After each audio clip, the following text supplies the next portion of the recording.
Hi, I'm Lars from All About Samsung, and today we're gonna have the full review of the brand new Samsung Galaxy Note 8. After the Galaxy Note 7, a lot of people thought that Samsung would probably discontinue the Note series. Instead, Samsung installed a brand new 8-point safety check for the batteries, and until today there wasn't a single unit of the Galaxy S8 or S8 Plus reported to explode, so Samsung's batteries are safe again. Now they introduced the Galaxy Note 8, and for the whopping price tag of nearly €1,000, it's the big question if the device is worth to pay for. That's what we are checking in our full review today. Let's go! The first thing we're going to talk about is the design of the Galaxy Note 8. With the Galaxy S6 Edge, Samsung introduced a dual-edged display. With the S7 Edge, Samsung added an edged backside, and with the Galaxy S8, Samsung introduced an aspect ratio of 18.5:9. Quite an evolution, and you can clearly see that evolution on the Galaxy Note 8. The front is dominated by its 6.3-inch large S-AMOLED Infinity display. What a display! I'm going to talk about this later a lot. The display is kind of a statement, and there's nothing left on the front. There's only a very thin frame around the display. And Samsung is not even using their brand logo on top of the display like they did on the Galaxy S7 or S7 Edge. Instead, they're just using their iconic Infinity display and a very thin frame, and I have to say that I really do like the front. On top of the display there is the 8-megapixel front camera, a 3.7-megapixel infrared camera for the iris scan, and an infrared LED, some sensors and a notification LED. That's basically everything about the front. There is a thing you're probably going to miss, as there is no home button left on the front, like it was found on the Galaxy S7 Edge. Because of the new Infinity display and missing solutions for a fingerprint scanner and home button below the display, Samsung had to put the fingerprint scanner on the back of the device. But there is still a home button found on the Galaxy Note 8. If you switch off the display, you're going to see a little white square on the bottom of the display.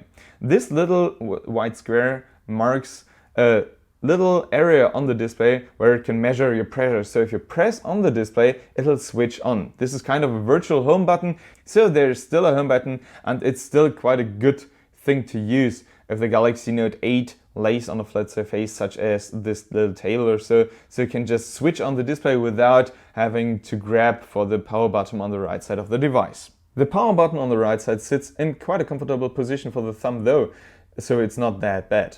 On the left side of the device there's the volume key and the dedicated Bixby button. Bixby, well, now it at least supports English globally, but still I don't see the point for a dedicated button for Bixby. And there's another thing, if you use the volume key as a shutter for the camera, sometimes I'm accidentally using the Bixby button instead, and instead of actually taking a picture, I'm just opening up Bixby, so I'm still not totally convinced about the dedicated Bixby button. If you turn around the Galaxy Note 8, you see the fingerprint scanner. Samsung had to reposition the fingerprint scanner. Instead of placing it on the front of the device, they had to place it next to the camera. They did the same on the Galaxy S8, and they earned a lot of negative feedback for this, because on the Galaxy S8 it was quite easy to use the fingerprint scanner and the camera at the same time, or just to touch the camera instead of the fingerprint scanner accidentally, so the result was often blurry pictures. On the Galaxy Note 8, Samsung went for a, I would say, more intelligent approach. As Samsung is now using the dual camera on the left, the new dual camera, I'm going to talk about this later, the photo LED and the heart rate sensor in the middle, and on the right side the fingerprint scanner. So Samsung is now using basically the heart rate scanner and the LED as a separation between the camera and the fingerprint scanner. It's quite an intelligent approach, but the problem is that the Galaxy Note 8 is quite a large device. So if you are using the Galaxy Note 8 the normal way like I do, and I try to unlock the phone with my finger, I still have to reach a lot and I really have to stretch my fingers to unlock the phone with my finger. The other thing you have to know about the backside of the device is that there are 4 color options. Midnight Black, this one here, then Maple Gold, then Deep Sea Blue, and an Orchid Grey version. The problem is that Orchid Grey isn't even planned for Europe, and the Deep Sea Blue version isn't set for a launch in Germany. So at the moment we have just the Midnight Black and the Maple Gold over here. But for the first time I have to say that the black camera and fingerprint scanner on the Maple Gold Galaxy Note 8 sets quite a nice contrast to the rest of the golden backside. As much as I don't like the fingerprint scanner, I still have to admit that Samsung did a great job in terms of ergonomics.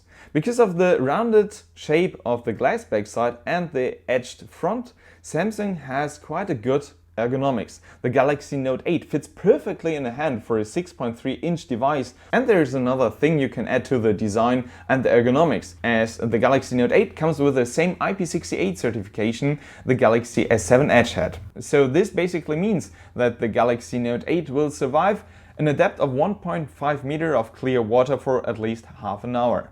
This is quite nice, but even though I wouldn't even dive or swim with the Galaxy Note 8, that's not what it's meant to be for. No, the IP68 rating I would call is more like an life insurance. So if you're close to water and it fills in, it's more like it won't be damaged within seconds. So it might survive, but still it's not meant to be used as a swimming camera. And there's another thing missing.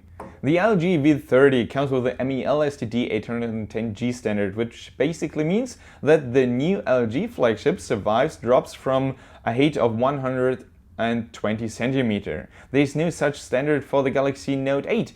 And so if I take a look on the drop statistic of the Galaxy 8, I would like to have such a standard added for the Galaxy Note 8 as well. Unfortunately, that's not the case.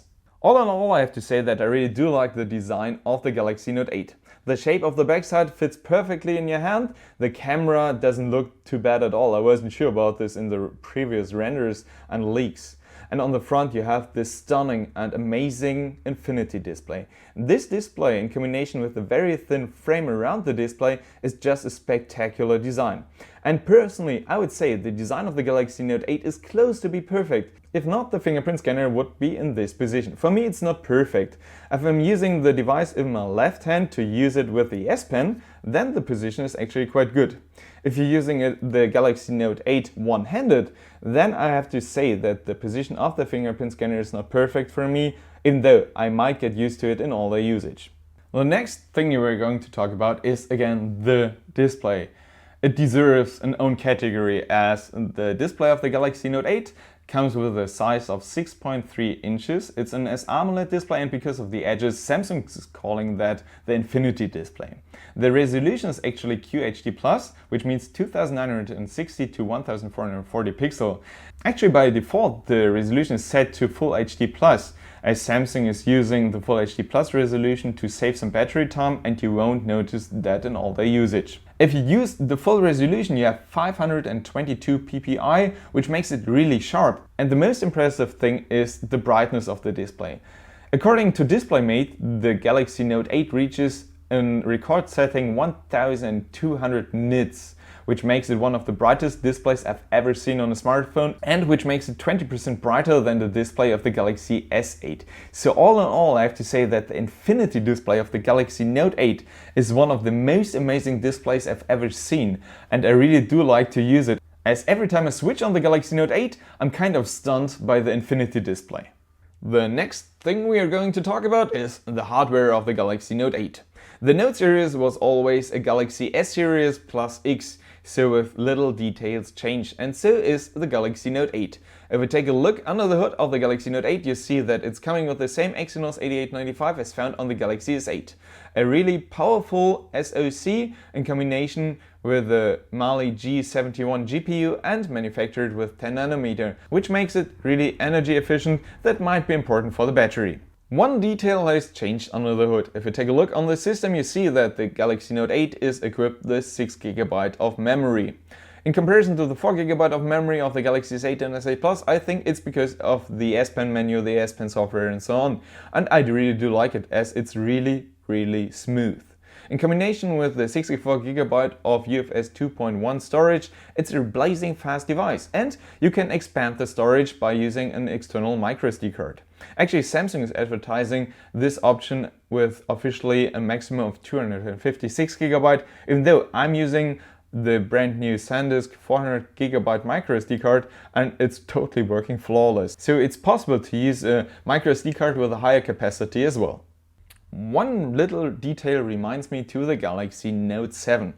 If you see the battery, you see that it's with 3300 mAh, a little less powerful than the battery of the Galaxy S7 Edge, which was actually a smaller device, or the battery of the Galaxy S8 Plus with 3500 mAh. So in fact, I think because of the huge problems with the 3500 mAh battery of the Galaxy Note 7, Samsung is now using the 3300 mAh battery on the Galaxy Note 8 to be really safe. But the battery is designed to last at least 2 years without losing more than 5% of its capacity. And I have to say that I expected the battery to be worse than the battery of the Galaxy S8 Plus.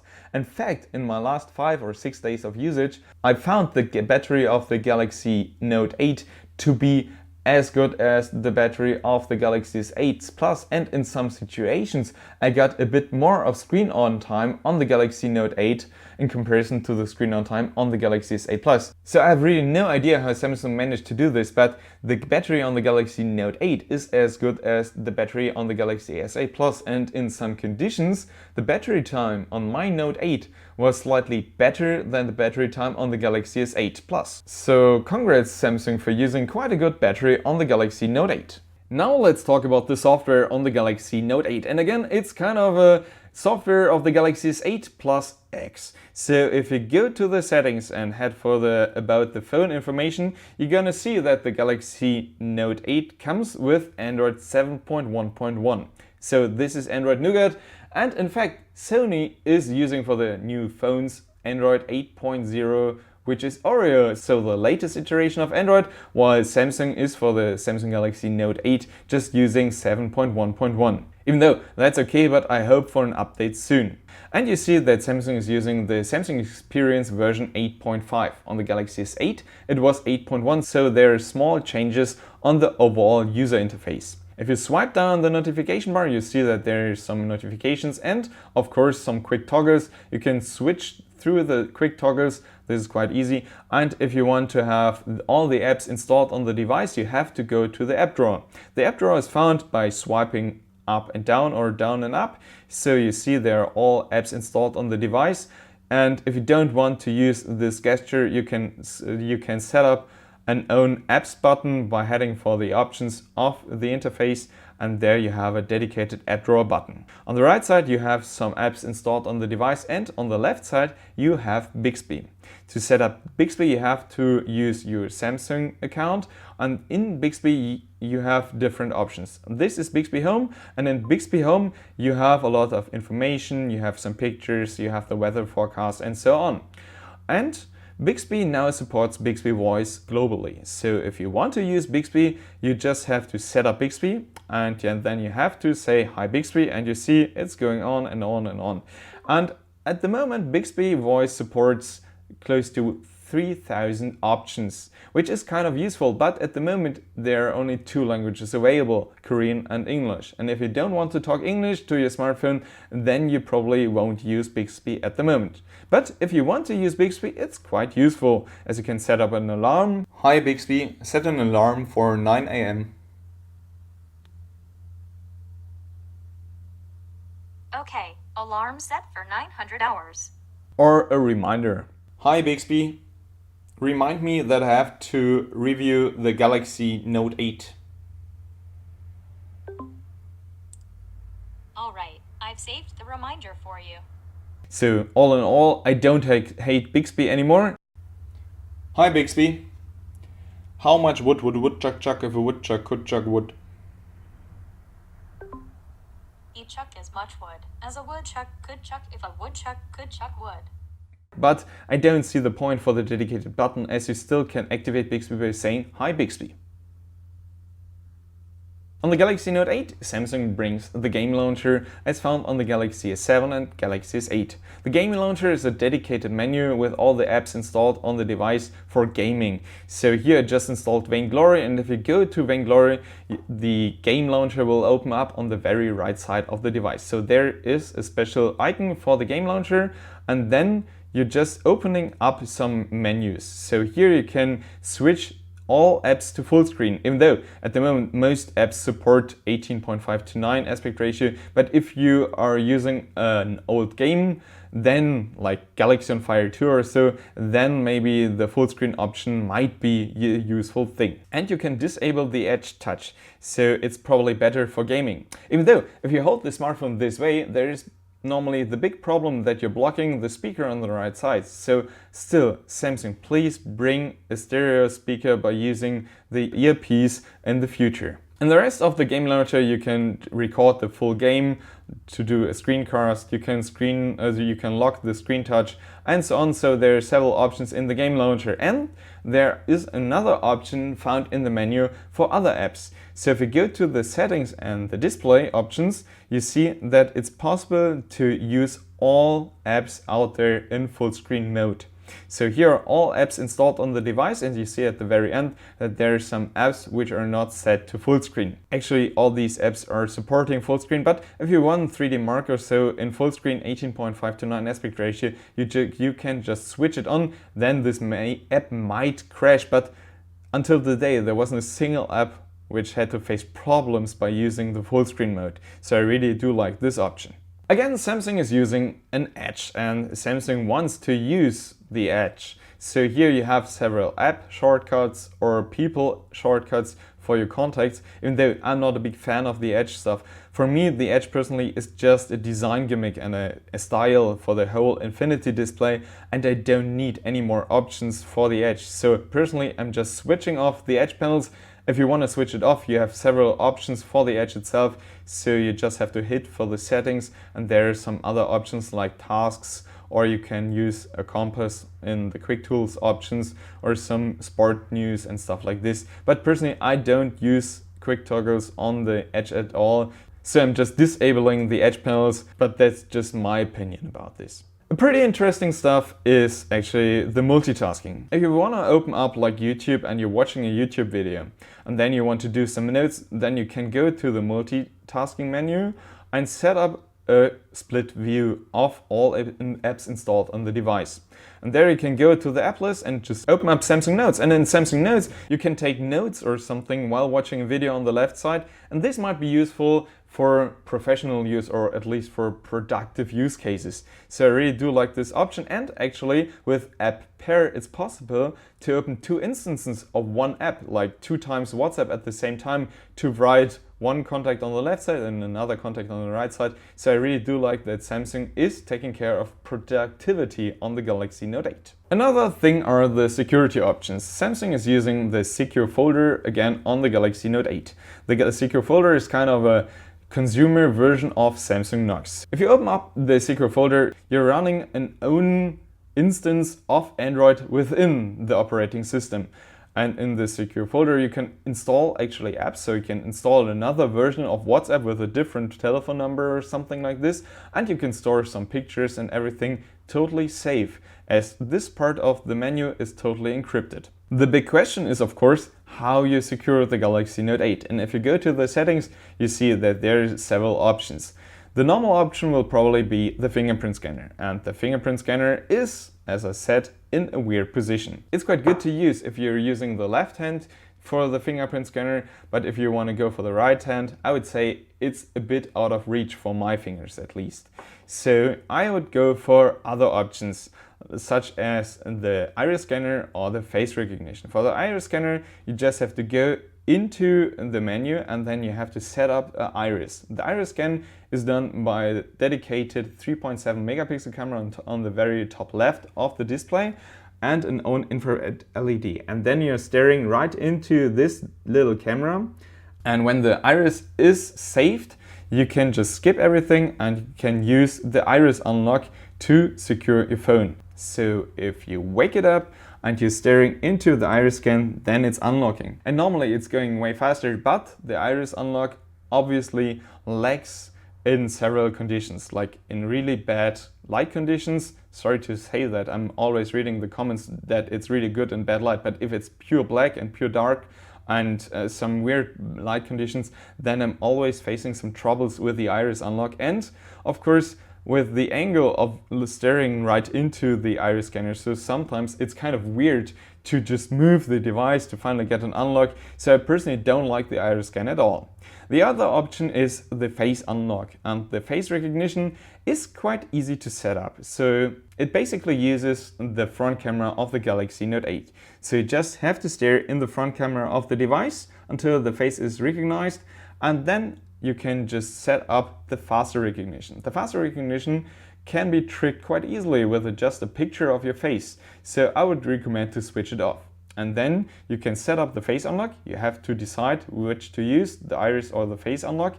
And then if you wake up the device, it's unlocking really, really fast if you stare into the front camera of the device. So I prefer personally the face unlock, even though the iris scan promises way higher security level. There is one feature you can't miss while talking about the Galaxy Note device, the S Pen. And so it's the case for the Galaxy Note 8. The Note 8 comes basically with the same S Pen as found on the Galaxy Note 7. So it's 108mm long, 5.8mm thick, and it comes with a tip of just 0.7mm, so it's very thin and narrow. That's perfect for handwriting, and so is the pressure levels.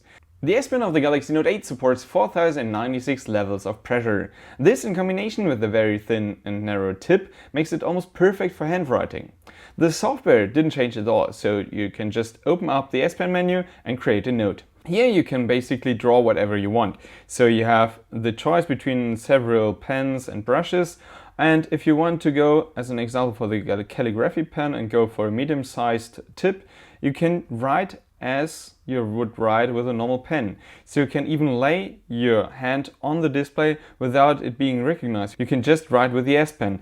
And as you see, the different levels of pressure and the different angles of the S Pen makes the writing of the S Pen almost as natural as writing on a normal paper. And Samsung changed just details of the Note application. So now if you write something like the Note review or something, you get a little really decent sound for, as an example, this pencil. So if you do like the S Pen, then you're probably gonna love the S Pen of the Galaxy Note 8, as it improved quite a lot since the S Pen of the Galaxy Note 4 as an example. Back to the software of the S Pen. If you hover the S Pen right over the surface of the display, you get the Air command menu. And if you click on it, you get several commands. This is basically the same since the Galaxy Note 7. Here you can create a note, here you can view all notes. Smart Select is the same option as found on the Galaxy Note 7 as an example. So if you go to Google Chrome as an example and go to Samsung.de or Samsung.com and you found a bit of the text like this, it just doesn't matter if it's German or English, you can just go for Smart Select and just mark a space on the screen and extract the text out of this. It might be useful so you just don't have to type it by your own, so this is a useful feature. And with Smart Select you can create GIFs by your own. So if you are watching a YouTube video like this video and you have a part of the video you like and you want to make a GIF out of it to share it on, as an example, WhatsApp or Twitter or so, you can go to Smart Select and go for the Gif Animation, and then you have a little rectangle you can adjust and you can record each and every stuff in this rectangle, stop it, and there you have a GIF you can send via WhatsApp or Twitter as an example. Unfortunately, this size sometimes is critical. You also have the screen write option, which basically takes a screenshot and then let you instantly edit the screenshot to share it. This is sometimes quite a useful feature. Back in the S Pen menu, you also have the new feature Live Message. This is fun, even though it's not that useful. Basically, you can draw your own GIF and you can add your own background for drawing a GIF. So here I'm just going for a Las Vegas background, and then I can draw directly into this picture of Las Vegas. So if I want to recommend a friend where to go in Las Vegas, I can say, go from the Bellagio to the Caesar's Palace, then go down the strip, don't miss the fountains in front of the Bellagio, and then go straight into the Paris Hotel, as an example. Then I'm done with the GIF, and it takes a little while, and then you have the full animation of my explanation, and you can share this as a GIF. Unfortunately, the size of the GIF is quite critical, so you probably won't be able to share it on Twitter with a GIF limit of 5 MB. Another new feature is Translate. Well, Translate is nothing new in the S Pen menu, but there is a little part of the Translate menu which is new. So if you want to translate something on the website, you can use the Translate feature. You can set up the language, and there you have a lot of languages to choose for. And then you have the option to translate just one word, and the new option to translate a full sentence or a full paragraph at a time. This might be useful actually. if you're in a foreign country and you don't know the language. And you have Bixby Vision in the S Pen menu, but I'm going to show it to you in the camera. For me, one of the highlights of the S Pen is actually found when the Galaxy Note 8 is in standby mode. Because now you can just get the S Pen out of the device without actually enabling the Galaxy Note 8, and then you get the screen off memo. The screen off memo just enables a few pixels. As you can see here, it's basically still black, and you can write on the still locked Galaxy Note 8, so you don't have to unlock the Galaxy Note 8 first. And there you can write just several notes. As an example, Note 1, Note 2, and so on. You can actually edit up to 100 pages, so you're going to probably survive the next meeting for sure. After this, you can pin the full screen of memo to your always on display. So if you have the memo on your always on display, it's less likely to forget whatever you just noted. And then you can see it. I can go back into this screen of memo. There's just the arrow I painted, and there is back my memo. And I can still edit the full screen of memo again and again. So it's quite useful if you want to just don't forget something, and to be sure that you still remember something, to pin it on the always on display. And then there's another feature. Well, it's not a full feature, but it's a nice gimmick. Because sometimes you're just waiting somewhere and then you're playing with your pencil as an example, and you can play with this pencil of the Galaxy Note 8 as well. Because the back part of the Galaxy Note 8's S Pen will work like a normal pencil, so you can just click on it. Okay, probably you're going to annoy all your co-workers and colleagues, but anyway, it's so much fun to have this little detail added to the pencil of the Galaxy Note 8. Last but not least, we're talking about the cameras. First, the front camera. The front camera has 8 megapixels, an aperture of f1.7 and an autofocus. This is quite a useful feature, as the autofocus for the front camera might help with selfies or so you're still in focus. Actually, I think you need a bit of training, because normally when I'm doing group selfies or something, I'm in focus but the rest of the group is not. So it needs a bit of training, but then the autofocus on the front camera is a useful thing. The other cameras are on the back side. On the back side, Samsung is using for the first time a dual camera setup. This means that there is a main camera with 12 megapixels, these are dual pixel, an optical image stabilization, and an aperture of f1.7. So this is basically the same camera as found on the Galaxy S8. And then there's a second camera. It still has 12 megapixels, but this time with a different focal length, which equals to a 2x optical zoom of the normal main camera. And Samsung doesn't mention if these are dual pixels, so maybe Samsung is using a different sensor for the second camera. There was a telephoto lens on the iPhone 7 Plus as well, but on the iPhone 7 Plus the second lens lacks actually an optical image stabilization. On the Galaxy Note 8, Samsung is proud that there are 2 optical image stabilized cameras. Yeah, this is nice, but the second camera still has an aperture not as good as the aperture of the main camera. Well, the main camera has an aperture of f1.7, the zoom lens has an aperture of 2.4, so there's less light on the sensor. Even though I was out there in low light conditions, and I have to say that the second camera is capable of doing almost as good pictures as the main camera, so there's no big difference in between both cameras.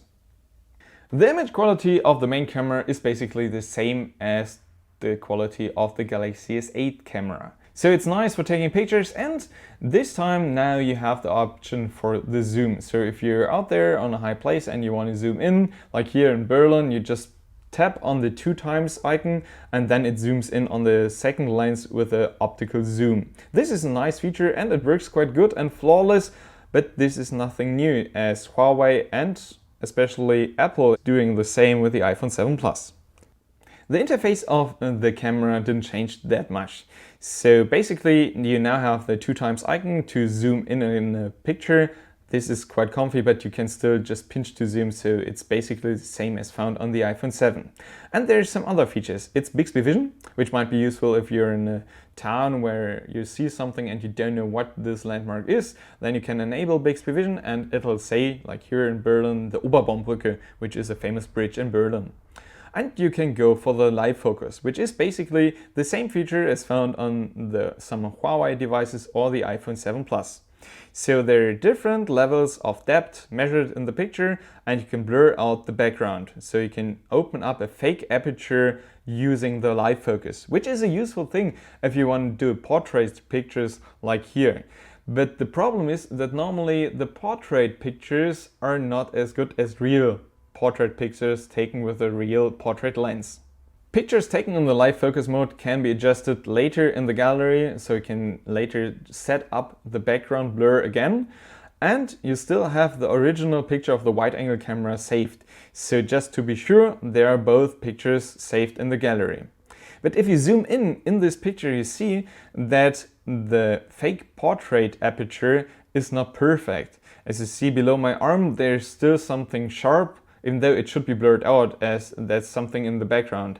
And this is a normal bug on all fake portrait lenses as on the iPhone 7 Plus as well. So whenever it comes to a more complicated picture or maybe a hairstyle which is a bit weird or a bit complicated, then there's some weird cuts or some spaces not actually recognized as part of the background, so they're not blurred out or cut out. And yeah, all in all, I would say the live focus is a nice feature, but still it has the same flaw as all fake aperture features. If you take a look on the interface, you see that the aspect ratio of the picture is weird. That's because the 12 megapixel are only achieved in the aspect ratio of 4:3. Unfortunately, the Galaxy Note 8 has an aspect ratio of 18.5:9, so the 4:3 pictures look a bit odd. Samsung is using for this a special button. If you want to have it full screen, you switch on this and then you have a full screen mode. But there is a problem, as if I take a picture like this in the normal mode and then switch to full screen and take another picture, and you compare the resolution of both pictures and go to the details, you see that the normal picture is taken with about 12 megapixel, while the full screen mode picture is taken with just 8 megapixels. So Samsung is basically just cropping into the picture, so be careful about this option. Otherwise, if you switch back from the Galaxy Note 8 maybe to a device with a different aspect ratio, then pictures will probably have a low pixel count. So be careful if you want to enable the full screen feature. And there's something else I would like to mention, because the zoom feature on the Galaxy Note 8 is nice, and it's better than the zoom feature on the iPhone 7 Plus. But I don't need a zoom feature on my smartphone, because you don't gain that much of a benefit by zooming in with a second camera. I prefer personally the wide angle option found on the LG V30 or on the LG G6. So for me personally, the dual camera setup is a bit better if you have a wide angle lens and a normal lens instead of having a normal lens and a zoom lens. So this was my review of the brand new Samsung Galaxy Note 8. And as a too long didn't read or watch summary, I have to say that Samsung is back in Note business. Finally. For the first time in 3 years, the Galaxy Note comes back to Germany. And as a Note user since the first generation of the Galaxy Note, I'm happy about this.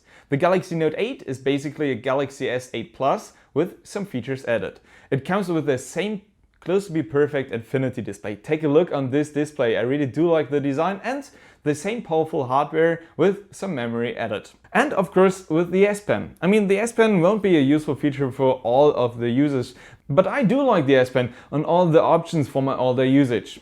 And Samsung finally added the dual camera setup on the Galaxy Note 8. A lot of people demanded that since the Galaxy S7 or something, or at least since Apple introduced the iPhone 7 Plus, and now here on the Galaxy Note 8 there is finally a zoom lens. Personally, I would prefer maybe a wide angle lens as found on the LG G6 or LG V30, even though the zoom lens provides a decent picture quality, and all in all I would say the Samsung Galaxy Note 8 comes with a very good camera. Are there any things I don't like about the Galaxy Note 8? Yes, but not the battery time.